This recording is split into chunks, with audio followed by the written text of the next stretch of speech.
我最近买了 Adobe，涨了很多，赚了很多钱啊。诶，那你为什么会买这个股票呢？因为呢，Chief 爸爸常教我们要用消费者、生意人的角度去看一只股票。然后呢，我看到我们公司自己还有其他公司都在用一些 Adobe 最新推出的 AI 新功能，所以我就买了。那其实呢，买股票除了用消费者的眼光去寻找好的股票之外，也要有老板的思维和投资人的计较来算一只股票的。那今天我们请了 Rich 来帮助大家研究一下 Adobe 这只股票到底是怎么样的。那 Adobe 它是一个跨国的电脑软件的公司，主要的业务呢分别在数字营销和媒体的解决方案的提供这些的板块。那根据2023年它第一个季度财务报表呢，我们可以看到它有73%的业务呢是来自于 Digital Media， 有22%的业务呢是来自于 Digital Experience，5% 左右的收入是来源于 Publishing and Advertisement 发行和广告的业务。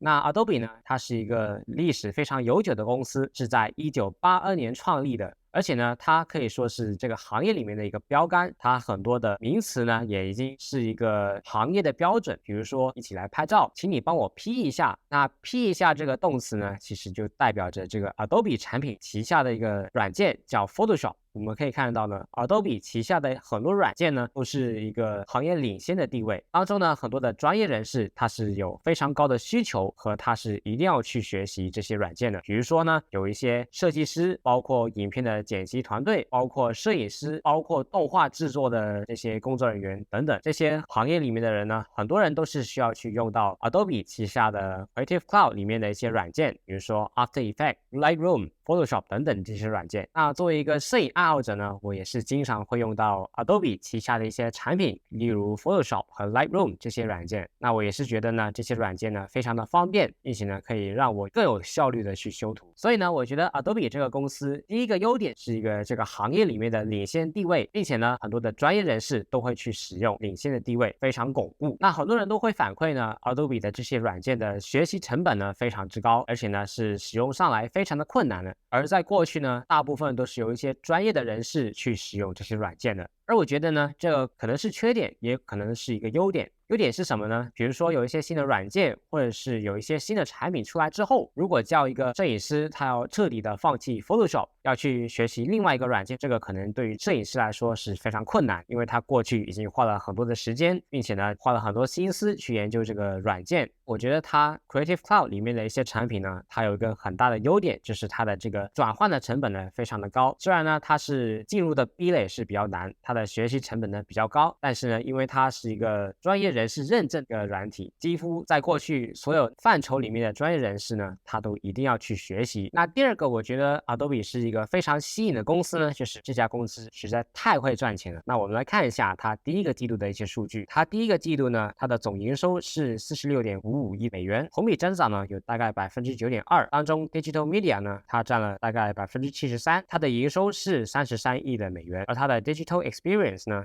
是10.42亿的美元，而它的 Publishing and Advertisement 的营收呢，大概是3000万左右。而我觉得它赚钱的地方在哪里呢？就是它的毛利率呢是可以做到长期保持在85%以上的。我觉得这个是它非常好、非常亮眼的地方。那作为一个 SaaS 公司来说呢，一般有70%已经是非常好的表现。第三个，我觉得看好 Adobe 的地方呢，就是它的 Creative Cloud 里面呢，也是陆续的加上 AI 的功能，比如说 Adobe Express、Photoshop Beta 这些软件呢，就好像 Microsoft 它的 Office 365里面呢，也是有加上了 AI 的功能之后，它的这个软件的销量也是有一个提升的。然后我们可以看到它过去的股价的表现呢，也是非常好的，达到52周新高。那我觉得现在呢 ，Creative Cloud 里面的 Photoshop 和 Firefly 加入了 AI 的功能之后呢，也是有一个非常不错的表现。我相信在未来呢，其他的 Creative Cloud 的软件里面呢，也会加上 AI 的功能。那 Adobe 的竞争对手会不会对 Adobe 有影响呢？我觉得是有的。虽然它是一个非常领先的地位，但是呢，这些竞争对手呢，也可能会对 Adobe 的业务呢会产生影响。比如说，过去呢，很多的专业人士需要修图的话呢，可能会需要用到 Adobe 的产品，比如说 Lightroom 和 Photoshop。而现在呢，可能 Instagram 它会有一些简单的修图的软件 ，TikTok 它可能也有剪片的一些软件。那可能这里呢会抢走一些非专业的用户。而我觉得呢，专业的用户呢，在短期之内可能是没有受到太大的影响，甚至是不会被抢走的。而未来会不会有其他的 AI 软件，会有一些革命性的产品，会威胁到 Adobe 的地位呢？我觉得这可能是有，比如说在过去的 Midjourney 可能也已经抢走了很多做设计的一些专业的人士，所以呢，我觉得这可能是 Adobe 的一个风险。最后呢，我们来看一下它的技术分析的指标，它的月线图的 channel 图，我们看到呢，它在520块是它的 channel 的中轴，在大概500块左右呢，也是有一个 FTA 的。而我们来看日线图的话呢，我们看到呢，它的 RSI 已经超过了70，是一个超买的阶段。大家可能要注意的是它第二个季度的业绩报告，因为我们可以看到呢，市场呢已经在期待着 Adobe 呢可能会出一个非常的亮丽的业绩。They're actually going to be reporting earnings next week, so this is something you have to consider as well